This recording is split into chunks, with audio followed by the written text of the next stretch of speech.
AP రాష్ట్ర వ్యాప్తంగా ఉన్న పెన్షన్దారులకు రాష్ట్ర ప్రభుత్వం అదిరిపోయే శుభవార్త తీసుకువచ్చింది. వీరందరికీ కూడా కొత్త పెన్షన్లపైన కీలక ప్రకటన ఇచ్చింది. కొత్త పెన్షన్లకు సంబంధించి వెయిట్ చేస్తున్న వాళ్ళు అప్లై చేసుకోవాలనే అలాంటి వాళ్ళందరికీ కూడా రాష్ట్ర ప్రభుత్వం శుభవార్త చెప్పింది. వీరందరికీ కూడా కొత్త పెన్షన్లు ఏ విధంగా అప్లై చేసుకోవాలి, ఏ తేదీ నుంచి కొత్త పెన్షన్ అప్లికేషన్ స్టార్ట్ చేస్తారు, ఏ విధంగా అప్లై చేసుకోవాలి, ఎవరెవరికి పెన్షన్లు వస్తాయి అనేది ఈ వీడియోలో తెలియజేస్తాను. అలానే పాత పెన్షన్ల కోసం ఆల్రెడీ మనకి పెన్షన్లను తొలగించారు కదా, అటువంటి వాళ్లకు ఏం చేయాలి, ఎవరెవరు పెన్షన్ తొలగిస్తున్నారనే విషయాలన్నీ కూడా వీడియోలో తెలియజేస్తాను. అదేవిధంగా వచ్చే నెల పెన్షన్లు తీసుకునే వాళ్ళకు, అంటే ఏప్రిల్ పెన్షన్లు తీసుకునే వాళ్ళకు సంబంధించి కూడా కొన్ని అప్డేట్స్ అయితే తెలియజేస్తాను. ఈ వీడియోని ఎక్కడ స్కిప్ చేయకుండా చివరి వరకు చూడండి. వీడియో నచ్చితే మీ ఫ్రెండ్స్కి, మీ ఫ్యామిలీ మెంబర్స్కి షేర్ చేయండి, వాళ్ళకి ఈ ఇన్ఫర్మేషన్ యూజ్ అవ్వచ్చు. అలాగే మన ఛానల్ ఎవరైనా కొత్తగా చూస్తున్నట్లయితే సబ్స్క్రైబ్ చేసుకొని పక్కనే ఉన్న బెల్ ఐకాన్ మీద క్లిక్ చేయండి. దీనివల్ల రాష్ట్ర ప్రభుత్వం నుంచి, కేంద్ర ప్రభుత్వం నుంచి వచ్చే కొత్త కొత్త పథకాల గురించి నోటిఫికేషన్ ద్వారా మీకు తెలుస్తుంది. అలాగే ఒక చిన్న లైక్ చేయండి. చాలా కష్టపడి వీడియో చేస్తున్నాం కదా, మీరు చేసే ఒక చిన్న లైక్ వల్ల మాకు చాలా ఎంకరేజింగ్గా ఉండి కొత్త కొత్త అప్డేట్స్ అనేవి చెప్పగలుగుతాం.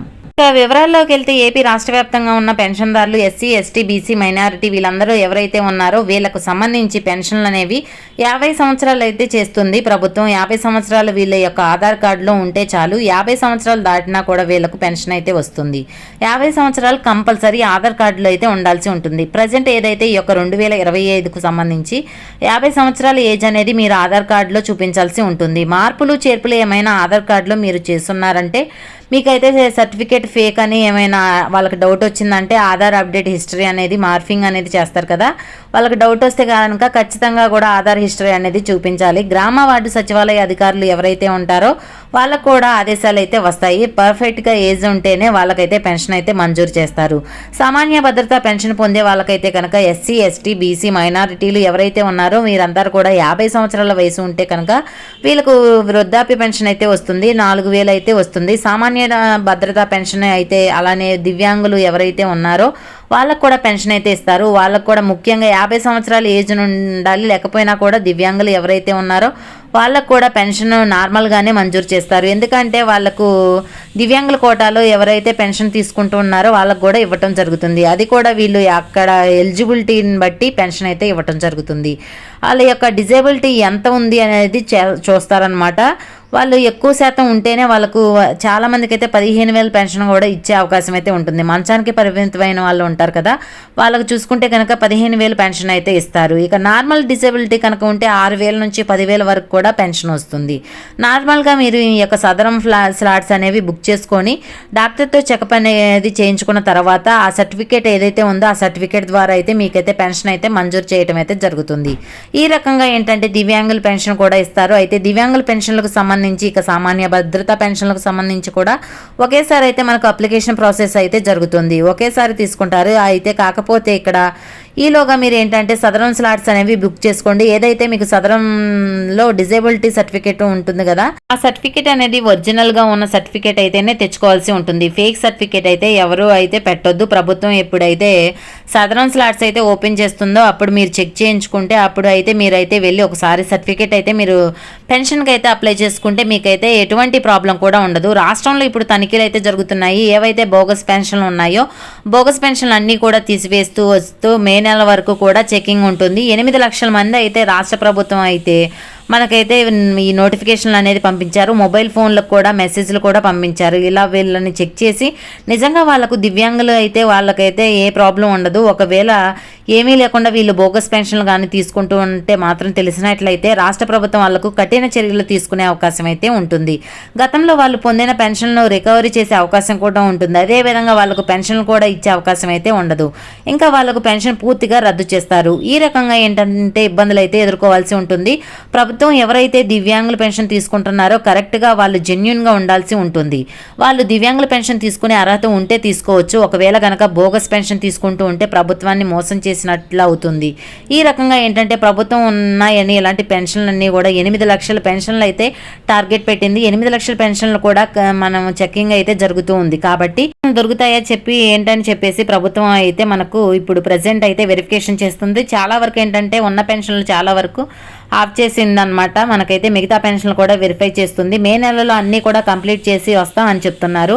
ఇక అప్లికేషన్ ప్రాసెస్ చూసుకున్నట్లయితే అప్లికేషన్ ప్రాసెస్ అనేది దివ్యాంగుల పెన్షన్లు ఏ విధంగా ఉన్నాయి అంటే చాలా పకడ్బందీగా జరుగుతుంది. ఈసారి పెన్షన్ తీసుకోవాలంటే కనుక అంత ఈజీ అయితే కాదు. ప్రభుత్వం చాలా పకడ్బందీగా ఈ యొక్క పెన్షన్ విడుదల చేయడానికి ప్రభుత్వం అయితే చూస్తుంది. దీనికి రాష్ట్ర ప్రభుత్వం కొన్ని రూల్స్ కూడా రాష్ట్ర ప్రభుత్వం అయితే తీసుకువచ్చింది. వీటిలో విధి విధానాలు దివ్యాంగులకు అయితే పెన్షన్ అయితే అప్లై చేసుకోవాలనుకుంటున్నారో వాళ్ళకైతే కంపల్సరీగా డిజబిలిటీ సర్టిఫికేట్ అనేది ఉండాల్సి ఉంటుంది. అది కూడా డాక్టర్ చేత సర్టిఫై అయ్యి ఉండాలి. డాక్టర్ ఇచ్చిన సర్టిఫికేట్ అనేది ఉండాల్సి ఉంటుంది. ప్రైవేట్ డాక్టర్లు ఇచ్చిన సర్టిఫికేట్ అయితే కాదు. ప్రభుత్వ హాస్పిటల్లో ఎప్పుడైతే సదరన్ స్లాట్స్ బుక్ అయితే రిలీజ్ అవుతాయి కదా, అప్పుడు మీరు బుక్ చేసుకొని మీరైతే తీసుకోవాల్సి ఉంటుంది. అప్పుడే పెన్షన్ అయితే ఇస్తారు. ప్రైవేట్ హాస్పిటల్లో ఇచ్చినటువంటి సర్టిఫికేట్లు ఎట్లాంటివి కూడా ప్రభుత్వం అయితే తీసుకోవద్దని యాక్సెప్ట్ చేయవద్దు. ఇక సామాన్య భద్రతా పెన్షన్లు ఎవరైతే అప్లై చేసుకోవాలనుకుంటున్నారో వాళ్ళకి సంబంధించి చూసుకోవాల్సి ఉంటుంది. మీకు బిలో పవర్టీ లైన్ వాళ్ళకి ఇస్తారనమాట. వారి యొక్క ఇంటి విస్తరణ అనేది 1000 చదరపు అడుగుల కన్నా తక్కువ ఉండాల్సి ఉంటుంది. వ్యవసాయ భూమి కలిగి ఉండాలి. అదైతే మాగానే అయితే 2, మెట్ట అయితే 8, మొత్తం కూడా 8-10 ఎకరాలు ఈ విధంగా ఉండాల్సి ఉంటుంది. లేదంటే కనుక సిటీలో అయితే 5 ఎకరాలు, గ్రామాల్లో అయితే 10 ఎకరాలు వ్యవసాయ భూమి అయితే ఉండాల్సి ఉంటుంది. అంతకు మించి ఎక్కువ ఉంటే కనుక మీకైతే పెన్షన్ రాదు. అదేవిధంగా 4-వీలర్ కార్ అనేది ఉండకూడదు. అదేవిధంగా మీకు ఒక రేషన్ కార్డులో ప్రభుత్వం ఎంప్లాయ్ ఉంటే మీకైతే పెన్షన్ రాదు. కావాలంటే మీరు అతన్ని మీ రేషన్ కార్డులోంచి తీసేస్తే మీకైతే పెన్షన్ వచ్చే అవకాశం ఉంటుంది. అలానే మీ యొక్క యాన్యువల్ ఇన్కమ్ అనేది 3 లక్షల కన్నా తక్కువ ఉండాల్సి ఉంటుంది. ఇక్కడ చూసుకుంటే మనకు విలేజ్లో అయితే 2,50,000 ఉండాల్సి ఉంటుంది. పెన్షన్లకు సంబంధించి కొన్ని రూల్స్ కూడా చర్చించారు. రీసెంట్గా చూసుకుంటే రాష్ట్ర ప్రభుత్వం కూడా కరెంటు బిల్ అనేది 300 యూనిట్లు దాటి ఎక్కువ ఎవరైతే యూజ్ చేస్తున్నారో అట్లాంటి వాళ్ళకైతే టార్గెట్ చేసే అవకాశాలు కనిపిస్తున్నాయి. కాబట్టి కరెంటు బిల్లు చాలా వరకు తక్కువ వాడటానికి చూడండి. యావరేజ్గా చూసుకుంటే ప్రతి నెల కూడా మీరు ఎక్కువగా వాడుతున్నారు అనుకోండి, యావరేజ్ కూడా ఎక్కువగా వస్తుంది. 300 యూనిట్ల కన్నా ఎక్కువ వచ్చేస్తుంది. కాబట్టి చాలా తక్కువ అయితే వాడటానికి ట్రై చేయండి. 200, 250 ఇలా వాడితే కనుక మీకు కరెంటు బిల్ అనేది యావరేజ్గా చూసుకుంటే చాలా తక్కువగా వస్తుంది. సంక్షేమ పథకాలు తీసుకోవడానికి మీకు చాలా వరకు ఎటువంటి ఇబ్బందులు కూడా ఎదురుకావు ప్రభుత్వం నుంచి. ఎందుకంటే ఇప్పుడు ప్రభుత్వం అన్ని రూల్స్ కూడా పెట్టాలని చూస్తుంది. కాబట్టి అన్ని సంక్షేమ పథకాలు అమలు చేయాలని చూస్తుంది. కాబట్టి ఇవన్నీ కూడా చాలా జాగ్రత్తగా చూసుకోండి. అప్లై అయితే చేసుకోండి. పెన్షన్కి మీరు అప్లై చేసుకోవాలనుకుంటే తప్పకుండా మీ యొక్క ఆధార్ కార్డులో 50 సంవత్సరాల వయసు ఉండాల్సి ఉంటుంది. దీంతో పాటు ఏంటంటే రేషన్ కార్డు ఉండాల్సి ఉంటుంది. ఇక caste, income, date of birth certificate ఇవన్నీ కూడా రెడీగా పెట్టుకోండి. ఇక దీంతో పాటుగా 2 పాస్పోర్ట్ సైజ్ ఫోటోలు మీ దగ్గర ఉండాలి. ఇక దివ్యాంగులైతే దివ్యాంగుల సర్టిఫికేట్ మీ దగ్గర ఉండాలి. మీరు మీ యొక్క పెన్షన్ సంబంధించి గ్రామ వార్డు సచివాలయాల్లో అప్లై చేసుకోవాల్సి ఉంటుంది. అది కూడా మే నెలలో ఈ యొక్క అప్లికేషన్ ప్రాసెస్ అంటే మే నెలకు సంబంధించి చూసుకుంటే ఆల్రెడీ ఏదైతే చెకింగ్ చేస్తున్నారో ఆ పెన్షన్లన్నీ రాష్ట్ర ప్రభుత్వం అయితే ఆ యొక్క తనిఖీలు కూడా ముగించి మే నెలలో ఈ యొక్క కొత్త పెన్షన్లకు సంబంధించి అప్లికేషన్ అనేది ఓపెన్ చేసే అవకాశం అయితే ఉంది. స్టార్టింగ్ ఏంటంటే మనకు సామాన్య భద్రతా పెన్షన్లకు సంబంధించి అయితే అప్లికేషన్ ఓపెన్ చేస్తారు. దాని తర్వాత దివ్యాంగుల పెన్షన్లకు సంబంధించి అప్లికేషన్ అనేది తీసుకుంటారు. ఒక వారం రోజుల గ్యాప్ అయితే ఉంటుంది. ఫస్ట్ మనకైతే సామాన్య భద్రతా పెన్షన్కి సంబంధించి తీసుకొని తర్వాత దివ్యాంగుల పెన్షన్ వెరిఫికేషన్ అయిన తర్వాత అప్పుడైతే మనకైతే కొత్త పెన్షన్లు అయితే మంజూరు చేస్తారు. ఇక దీంతో పాటుగా రేషన్ కార్డులు కూడా అప్పుడే ఇస్తారు. కొత్త రేషన్ కార్డులు కూడా ఇవ్వట్లేదు కదా, కొత్త రేషన్ కార్డులు కూడా అవకాశం కల్పిస్తారు. కాబట్టి రేషన్ కార్డులు ఎవరి దగ్గర ఉన్నాయో వారైతే మస్ట్ అండ్ షుడ్గా మీరైతే మీ దగ్గర కంపల్సరీగా రేషన్ కార్డు ఉండేలా చూసుకోండి.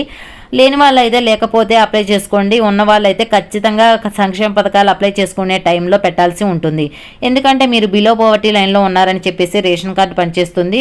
మేబీ ఫ్యూచర్లో రేషన్ కార్డు డివైడ్ చేస్తామని చెప్తున్నారు. అది ఎంతవరకు వర్కౌట్ అవుతుందో లేదో చూడాలి. ఇంకా అవ్వలేదని కాబట్టి ప్రజెంట్ మనకు రేషన్ కార్డు ప్రాముఖ్యంగా అయితే ఉంటుంది బిలో పవర్టీ ఉన్న వాళ్ళకి. కాబట్టి ఈ యొక్క పెన్షన్లకు సంబంధించి ఈ విధంగా అయితే ప్రాసెస్ అయితే మనకు ప్రజెంట్ ఏపీలో అయితే జరుగుతుంది. ఇంకా అదేవిధంగా వచ్చే ఏప్రిల్ నెలకు సంబంధించి కూడా మనకు పెన్షన్లకు సంబంధించి రాష్ట్ర ప్రభుత్వం ఏంటంటే పెన్షన్లు పంపిణీ చేయాలని చెప్పేసి 1-2 రోజుల్లో కంప్లీట్ చేయాలని చెప్పేసి ఎటువంటి ఇబ్బందులు కూడా పంపిణీ చేసే విధానంలో రాకూడదని కొత్తగా వాళ్ళకు డీవీసీలు కూడా పంపిణీ చేసింది. అంటే థంబ్ అనేది పెడతాం కదా, వాళ్ళకు డీవీసీలు ఉంటాయి.